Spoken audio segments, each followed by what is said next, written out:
Quería compartir con ustedes algo que estuve orando, pidiéndole al Señor qué debería compartir. Y antes de mi viaje a México, llegué anoche de México y le digo a Mónica, le digo, me voy preocupado. Me dice, ¿por qué? Le digo, porque no sé qué voy a predicar. Pues si tienes un montón de prédicas. Le digo, pero no se trata de eso. Le digo, tengo que pedirle al Señor alguna dirección. Amén. Y hasta esta mañana no estaba claro, por eso llegué tarde.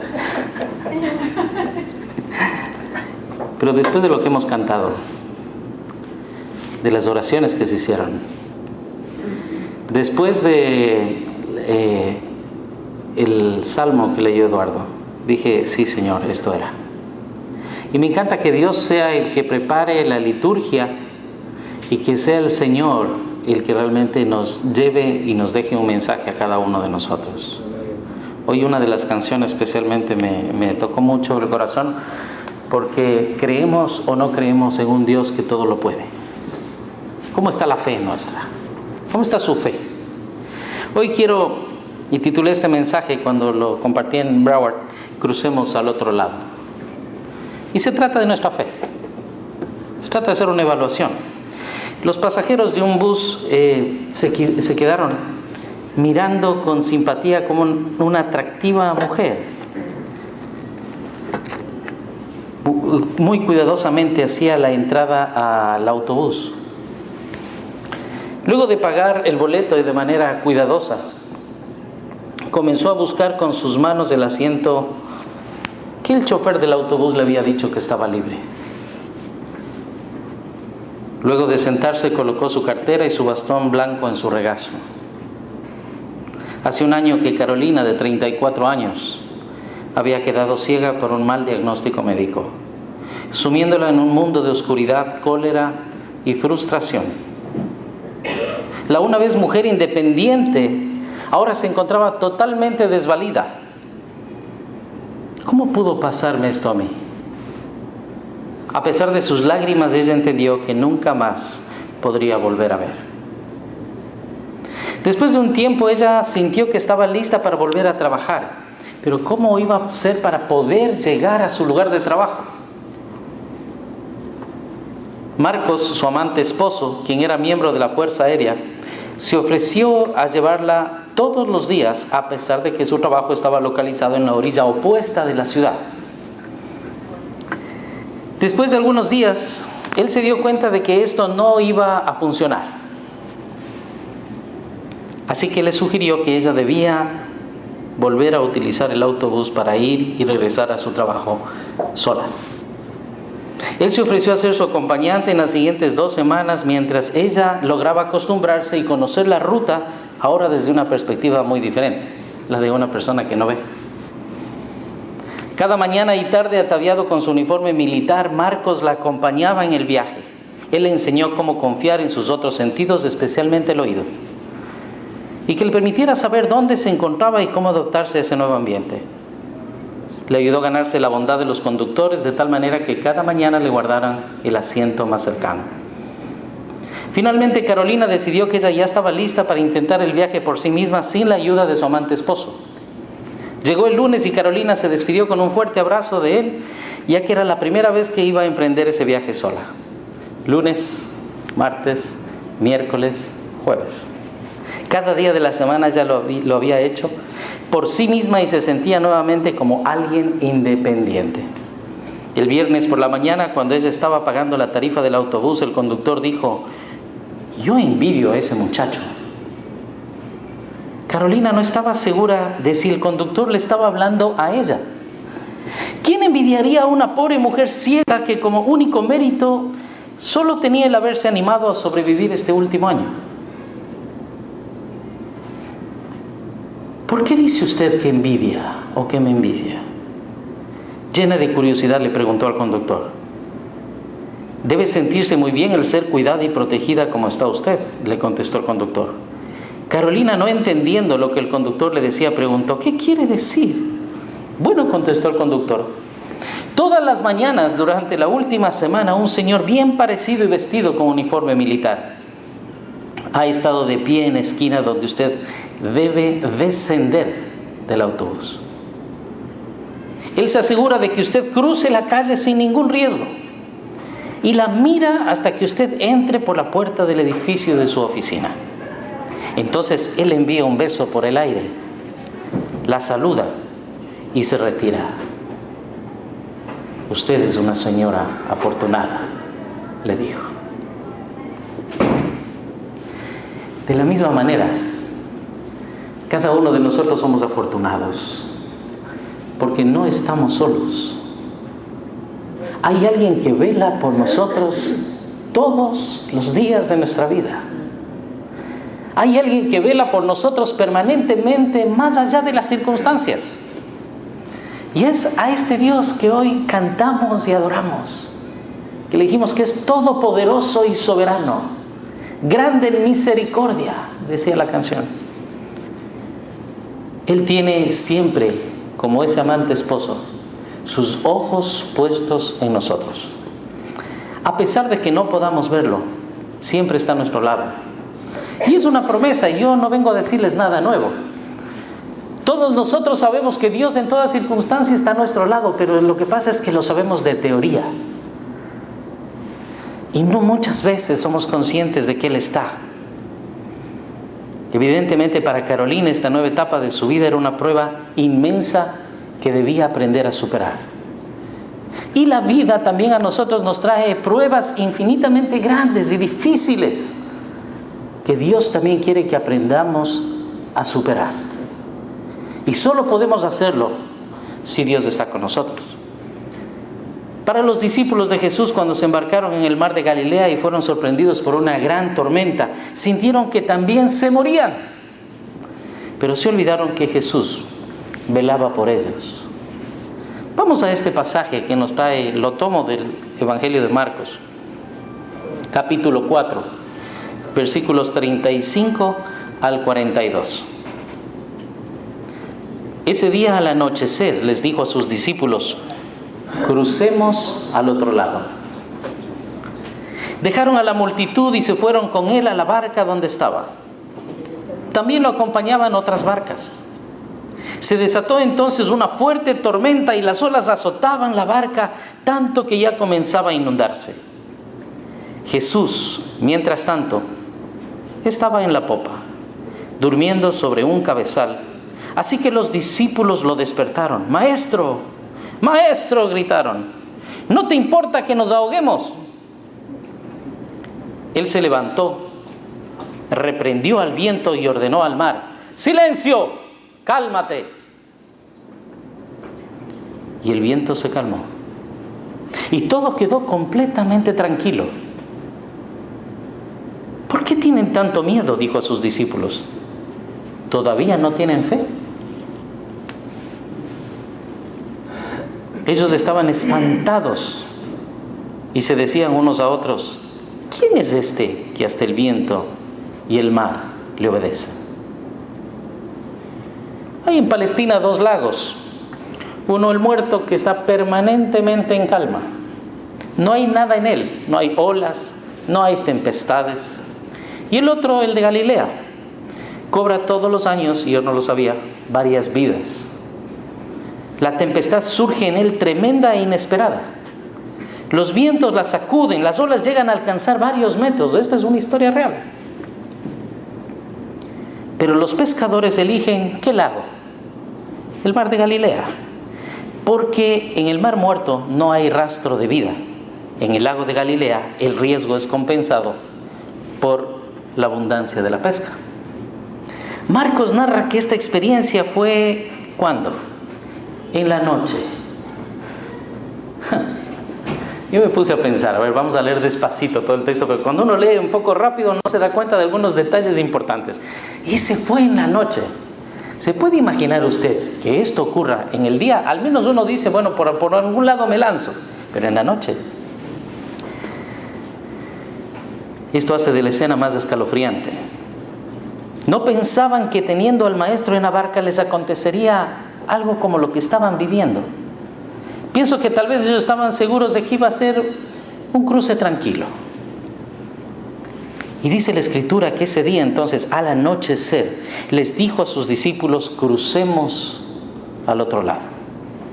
Dejaron a la multitud y se fueron con él en la barca donde estaba. También lo acompañaban otras barcas. Se desató entonces una fuerte tormenta y las olas azotaban la barca tanto que ya comenzaba a inundarse. Miremos lo que Jesús les dijo a los discípulos. ¿Qué les dijo? Crucemos al otro lado. No les dijo, nos vemos en el otro lado. No les dijo, vayan al otro lado. No les dijo, adelántense, que yo les encuentro. Jesús dijo, crucemos al otro lado, diciéndonos, yo voy a estar con ustedes. Y mire, hermano, en las circunstancias difíciles que tenemos que vivir en la vida, Jesús te quiere decir, yo voy contigo. No estás solo. Te invita a que cruces la prueba, la dificultad, que cruces ese momento duro de tu vida, sabiendo que Dios está contigo. Y si Dios está contigo, ¿quién podrá hacerte algo? ¿Quién contra ti? ¿Quién te puede afectar? Jóvenes, a los chicos están ahí, cuando están ustedes en la escuela, cuando les están afectando, cuando vienen los muchachos, les hacen bullying y cuando les están molestando, cuando tienen dificultades en la escuela, ustedes también tienen que saber que si Dios está con ustedes, ¿quién contra ustedes? Crucemos al otro lado. Jesús toma la iniciativa porque intencionalmente quiso que aprendan a confiar en Él. Mire, me llama la atención dónde está ubicado este relato en los evangelios, especialmente aquí en Marcos. Si usted lee el capítulo, usted va a empezar que el capítulo 4 habla con la parábola del agricultor que esparce semillas, con la parábola de la lámpara, después con una parábola de la semilla que crece, después la parábola de la semilla de mostaza, y de repente viene esta historia. ¿Qué estaba enseñando el Señor en el otro lado del lago? El reino de Dios, el reino de Dios, el reino de Dios, el reino de Dios, el reino de Dios. Y después les dice el Señor, a la noche, vámonos al otro lado, crucemos al otro lado. Y si usted sigue viendo lo que los capítulos siguientes narran, llama la atención que después vuelven y cuando llegan, al otro lado, y cuando llegan al otro lado comienza un ministerio de liberación y de sanidad. ¿Qué hace esta parte de la Biblia donde está? ¿Qué nos está diciendo Dios con esta historia? ¿Qué nos trae la Escritura? Hay algo para nosotros que debamos aprender. Si Dios nos está entrenando, si Dios nos está capacitando, si Dios a cada uno nos está instruyendo y después te pone una prueba, es que Dios quiere realmente saber dónde está tu fe. Quiere graduarte en la fe. Si tú te desinflas ante la menor prueba, es evidencia de que todavía te hace falta crecer. Amén. Amén. Hay una enseñanza importante, que en toda tormenta de la vida, los hijos de Dios no naufragaremos. Amén. Lo voy a repetir otra vez. Que en toda tormenta de la vida, los hijos de Dios no naufragaremos. Amén. ¿Sabe qué? Vamos a estar con la barca media rota. Se nos pueden caer el mástil, se nos pueden romper las velas, podemos perder la dirección, podemos hacer que las olas de repente nos lleguen, nos vamos a sentir que se nos está inundando todo. Pero ¿sabe qué? No vamos a naufragar, no vamos a acabar mal. Dios tiene un propósito. Dios tiene un propósito con todo. Podemos tener la confianza de que Jesús nos salvará. Él está presto a ayudarnos. Si Jesús está en control de nuestra vida, también lo estará en los momentos más difíciles de ella. ¿No lo cree? ¿O solo Dios está para las cosas buenas, para los momentos donde todo es alegría y gozo? No. Dios estará en todo momento. Y en las tormentas de nuestra vida sentimos que muchas veces, ¿qué cosas? El refrigerio espiritual baja. sentimos de repente que esa relación con Dios, esa intensidad se va mermando, que la calma se transforma en una gran tempestad. La barca parece hundirse. ¿No has sentido eso alguna vez? Yo sí. Nuestras fuerzas ya no dan más. Y toda nuestra experiencia, porque mire, aquí hay algo interesante. El ego nuestro nos hace decir, no, yo puedo superar esto, tranquilo, yo voy a hacerlo. Y Dios se encarga de ir tratando en esa área de tu alma, del orgullo, para que aprendas a depender de Él. Amén. ¿Sabe qué? La Escritura nos trae algo interesante en este pequeño pasaje. Los pescadores, ¿qué estaban haciendo? ¿Qué piensan ustedes que estaba haciendo cuando empezó la tormenta? Luchando, sosteniendo el barco. Bajen las velas, sostengan esto, arreglen esto. Tú por allá, tú por acá, cuidado con la ola. Todos estaban basándose en su experiencia. Ellos tenían experiencia, eran pescadores y de los buenos. Y así nosotros muchas veces también estamos nosotros, no, yo lo voy a poder hacer, yo lo hago, yo lo puedo corregir, no, yo voy a luchar contra esta situación, no te preocupes. Y ¿sabe qué? Nos pasa igual que a ellos. Intentamos todo y nos olvidamos del pasajero principal en nuestra barca. De pronto nos acordamos de que Jesús está durmiendo en la popa y recostado en un cabezal. Yo lo traduzco de otra manera: recostado en una rica almohada de ese tiempo. ¿Cuál es la diferencia?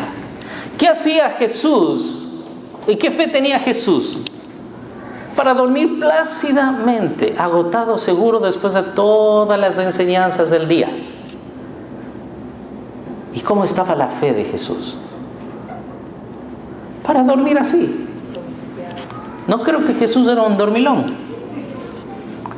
Creo que Jesús tenía fe.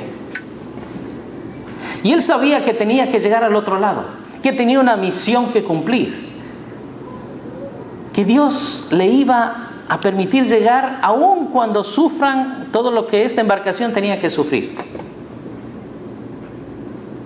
¡Wow! ¿Y qué pasó con los pescadores? Maestro, ¿no tienes cuidado que perecemos? Traducido eso al lenguaje actual, dice: Señor, ¿no te importa por lo que estoy pasando? Dios, ¿no estás viendo lo que estoy sufriendo? Dios, ¿no estás viendo mis necesidades? ¿No estás viendo mi dolor? Ellos le dijeron: ¿por qué duermes? Nosotros le decimos: Señor, ¿dónde estás? Ya no te siento. ¿Qué será que pasa conmigo? Ya no te percibo, Señor. ¿Dónde estás escondido? Sin embargo, no nos damos cuenta de algo importante también. Dice la Escritura que habían otras barcas que salieron también. Y ahí sí me vino un dolor profundo en mi corazón. Porque hago mea culpa. Digo: bueno, Señor, yo también me falta la fe, y sí, bien, gracias por esta palabra, y yo mismo me doy y reacciono. Pero ¿sabe qué? Lo que me dolió en el corazón es que dice la Escritura que habían otras barcas que también salieron. Barcas que sufrieron la misma tormenta, pero sin tener a Jesús a bordo.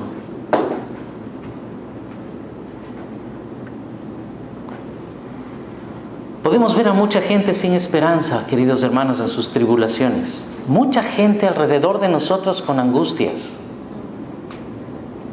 Están desesperados. Pero nosotros que tenemos a Cristo en nuestra barca, deberíamos mostrar fe y esperanza. Amén. Y traer esa fe y esperanza a los que necesitan.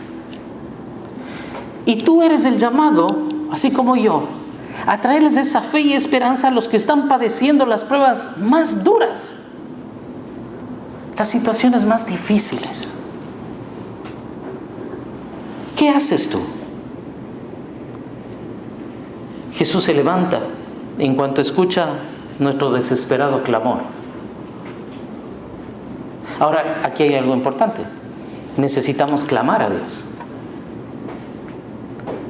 Porque si tú te pasas lamentando y lamentando, yo les digo, les he dicho varias veces en Broward, digo, estamos como el efecto pollito. ¿Sabe cuál es el efecto pollito? Están todo el tiempo así, picoteando abajo. Solo están viendo el problema. Y están así, dándose contra el pico abajo. En vez de mirar al frente, al futuro, así como las águilas despliegan su vista, así como Pablo nos anima a que nosotros pongamos nuestros ojos en Cristo Jesús, el autor y consumador de la fe. Y si estamos viendo el problema nada más, ¿qué clase de fe estamos desplegando? ¿Qué clase de fe estamos esparciendo? ¿Qué clase de fe estamos comunicando a las demás personas? Y a veces las dificultades de la vida es el mejor momento para que nosotros, los cristianos, podamos demostrarle al mundo que tenemos un Cristo en el cual confiamos y esperamos. Aleluya.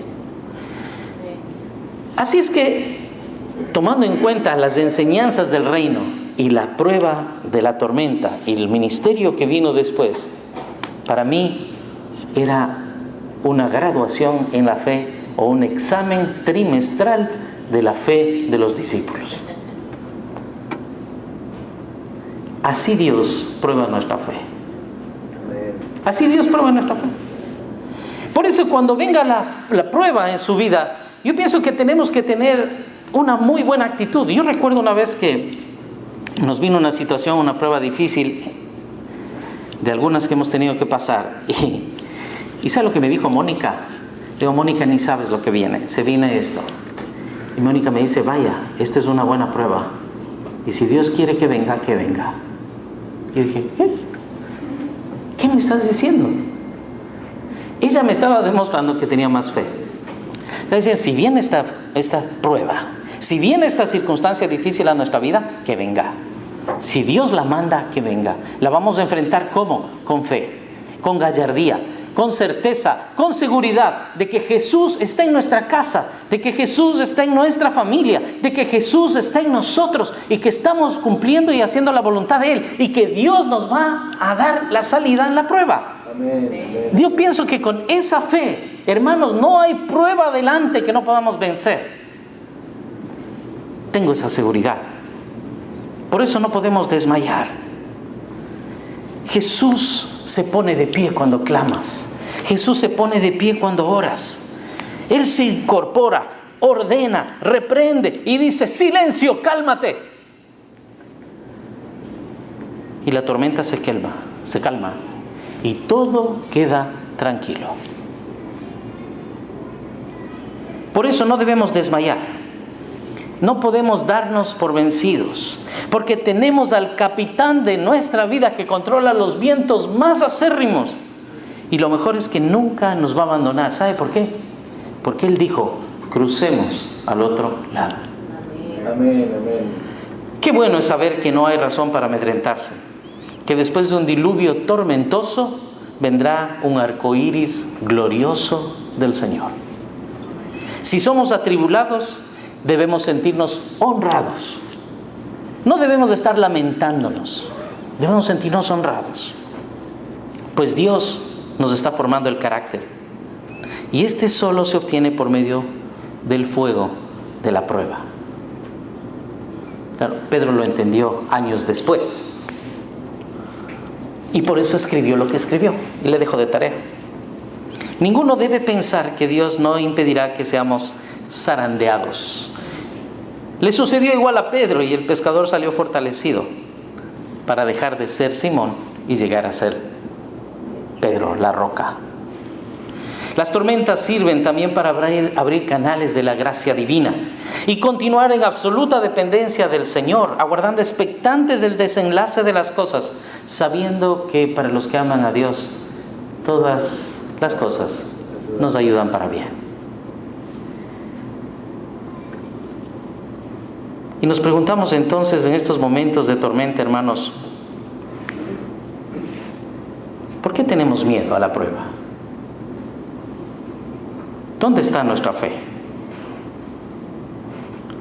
Y la gran enseñanza de Dios y del Señor es que quiere que no flaqueemos en los momentos difíciles, porque Dios quiere probar tu nivel de fe. Y le voy a decir algo personal. Hace muchos años, ya estando acá, quizás una de las pruebas más duras que Dios me puso en la vida. Bueno, no solo yo, sino mi esposa y yo.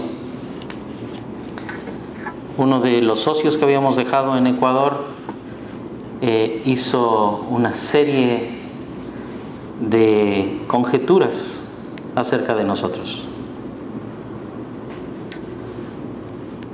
Y todas eran falsas, todas no tenían ni pies ni cabeza. Y estábamos sumamente preocupados con Mónica, con los pastores, por todo lo que se había dicho de nosotros, en una carta un tanto abierta a otras personas. Orville nos animó a viajar para arreglar la situación. Y en Ecuador me esperaba un tribunal de pastores. Yo fui a la Inquisición, así me sentí yo. Mi hermano y yo fuimos hacia allá, mi esposa también, Mónica fue conmigo, me dijo, no te voy a dejar solo, nos vamos. Me saludé a los pastores y todo, pero, antes de eso, en esa noche Dios me habló. ¿Y sabes lo que me dijo el Señor? Yo estaba atravesando esta tormenta, pero terrible. Y Dios me dijo, no te defiendas. Yo no pensé que era Dios. No te defiendas. Yo pensé iba a comenzar a reprender al enemigo. Pero era la voz del Señor. Y estaba en un taxi. Y le dije, Mónica, Dios me acaba de decir, no te defiendas. Y yo tengo todos los argumentos aquí. Mi hermano tenía una carpeta así para demostrar que él se le había ido como unos 6 tornillos de la cabeza.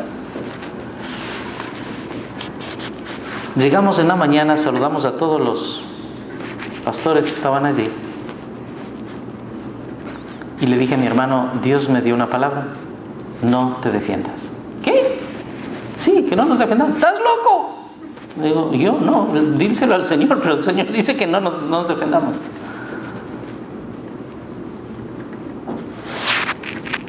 Le dieron la palabra al acusador, mi socio, y comenzó a disparar todo. Hice una aclaración de un punto que era importante y siguió. Yo esperé. Mónica mejor se fue. Después volvió más tranquila y después de 2 horas de una larga disertación, ¿sabe lo que pasó? Dios levantó su cabeza de donde estaba aparentemente dormido. Se levantó de la popa y dijo, cálmate. Y comenzó a confundirse mi socio en sus acusaciones y comenzó a hacer un desastre. Y yo estaba como Martín atrás solamente viendo como solito se enredaba en sus cosas. Los pastores que estaban ahí dicen, a ver, permíteme, aclárame esto, aclara el otro. No te entiendo, tú acabaste de decir esto y ahora estás diciendo esto. Y habían 2 pastores que eran empresarios. Dice, pero ¿cómo tú puedes hacer esto? ¿A ti te confiaron esto? ¿Y qué pasó con el otro? Bueno, Dios nos defendió. ¿Saben cómo termina esto? Porque no quiero hacerlo largo. Él pidiéndonos perdón, nosotros perdonándole y yéndonos a comer juntos. ¿Usted sabe todo lo que padecí antes? Los pastores saben. ¿Sabe lo duro que fue? ¿Sabe las noches de llanto? ¿Sabe todas las olas que vi venir? Pero cuando Dios dice que confiemos en Él y cuando estemos de pie en la prueba es porque Dios tiene una salida. Y una salida que tal vez para ti no es la salida más adecuada, pero Dios siempre tiene una salida. Los hijos de Dios no naufragamos, porque Jesús está en nuestra barca. ¿Sabe lo que sí tenemos que hacer? asegurarnos que Jesús esté en la barca. Amén. Amén. Eso es lo que hay que hacer. Salmos 43:5 de la Reina Valera. Por tanto, ¿por qué te abates, alma mía? ¿Por qué te turbas dentro de mí? Esperaré en Dios, porque aún he de alabarte, salvación mía y Dios mío. Amén. Concluyo. En estas tormentas de la vida, yo creo que los cristianos necesitamos distinguirnos de los demás. ¿Sí? Amén. Yo pienso que nosotros en estas circunstancias es que tenemos que marcar la diferencia, porque si no, ¿qué clase de luz podemos ser para la gente que son como esas otras barcas? Dios bendijo también a esas barcas. Porque cuando dijo, cálmate a la tormenta, se calmó la tormenta. Y aunque no nos dice la Escritura, pienso que todos llegaron realmente al otro lado sin problema. Hubo una distinción. Y nosotros los cristianos tenemos que distinguirnos en las pruebas. Sabemos que no estamos solos en nuestra barca de la vida. Sabemos que Jesús nos acompaña aun cuando parezca que duerme. La fe nos dice que vela por nosotros. En segundo lugar, tenemos un Dios fiel. Y usted lo sabe. Yo no vengo a enseñarle. Usted lo ha visto, usted lo ha palpado. Por eso yo sí le animo a que mire atrás. Primero, por dos cosas. Tenemos que aprender a mirar atrás para ver de dónde Dios nos sacó, porque nos hace bien, especialmente cuando nos sentimos altivos y orgullosos. Es bueno recordar que somos polvo y que hemos sido nuevamente encontrados por un Dios de misericordia. Y también es bueno mirar atrás para ver todas las veces en que Dios ha demostrado su misericordia y su fidelidad con nosotros. ¿Lo cree? Yo lo pienso así. Yo le digo, Señor, tú has sido fiel, tú fuiste fiel en aquel momento y te mostraste fiel con mi vida. ¿Por qué me vas a desamparar hoy? Y es una lucha interna con el alma. Él nos dice, crucemos al otro lado. Jamás nos dejará, jamás nos desamparará. Seamos fieles también a Él. Pedro trató de luchar solo contra la tempestad, y cuando estuvo muy angustiado se acordó que el Señor estaba ahí y dijo, aquí está Jesús. Y lo despertó. A nosotros nos pasa también lo mismo. Nos olvidamos de que Jesús está en nuestra barca. Queremos luchar solos, y recién cuando estamos desesperados nos acordamos del Señor de nuestra vida. Dios está presente permanentemente, siempre, pero sobre todo está presente cuando más le necesitamos, en medio de la tormenta. Solo que en esos momentos es más difícil creer en su presencia, tal como les pasó a los discípulos que estaban en medio del lago. Y finalmente, el sentido de las tormentas en nuestra vida es probar la fe. Cuando venga la próxima prueba en su vida, ponga el nivel de fe y usted mismo valórese. ¿Cómo está mi fe? ¿Cómo estoy enfrentando esto? ¿Estoy esperando a ver cómo se soluciona? ¿O estoy orando, clamando a Dios, ayunando, buscando en Dios una respuesta, una salida? Acercarnos más a Dios y poner en Él nuestra confianza es lo mejor que nosotros podemos hacer. Queridos hermanos, pidamos al Señor, entonces, que nos haga crecer en nuestra fe y nos regale una confianza heroica en medio de las tormentas de nuestra vida. Y como dice el Salmo 107, versículos 28 al 30,